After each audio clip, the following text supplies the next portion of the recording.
Joining me live now is Deputy Nationals Leader and Shadow Trade Minister Kevin Hogan. Kevin, thank you for your time. How is this going to impact our industry? Well, negatively, Julia. Obviously, we, when in government 10 years ago, signed the China-Australia Free Trade Agreement. It was a great achievement for us when we were in government. And part of that deal meant that we had unfettered access eventually with beef into China. It's an important market. What China are doing now is against the, is not in the spirit of that agreement. So the Albanese government needs to do some work here. We're seeing America as well, who haven't really played by the rules as far as we think our free trade agreement with them works. It's up to the government now to step up and defend Australia's interests.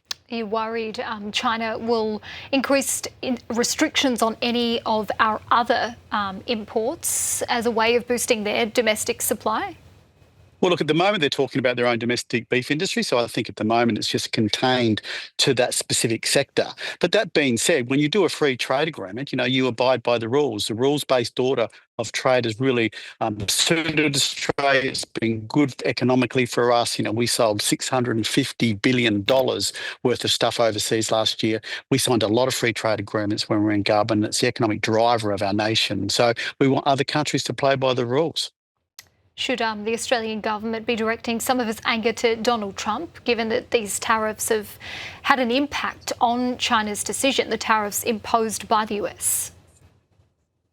Yeah, look, I think the Albanese government needs to stand up to anyone who isn't playing by the rules. And we've been encouraging the Albanese government to do that with Donald Trump as well, with the tariff that he was put in on Australian goods, which, again, we don't think was, again, within the rules of the free trade agreement, again, that we signed when we were in government. So, yes, I think he needs to stand up to anyone who isn't playing by what we see as the rules of a rules-based trading system.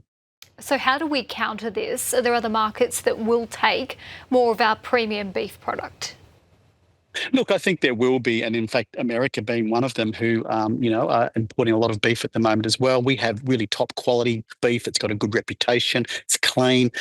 So, we sell a lot of it to different countries, but we sell around 70% of what we process. We consume 20 to 30% of the beef that goes through our processing system. So we have a big export market and we want to maintain it.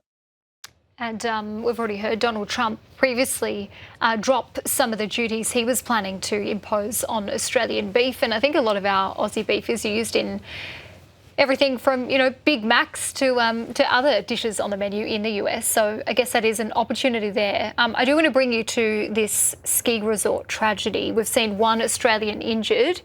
Can I get your reaction to that? Oh, well, look, it's horrific, Julia. I mean, obviously, our thoughts, our prayers are with everyone who's been affected by that. Obviously, very sadly, the people that have died in that tragedy and now their families and friends who are going through a massive grieving process. So, look, yeah, terrible tragedy, a lot of young people involved, which obviously just accentuates the tragedy that it is.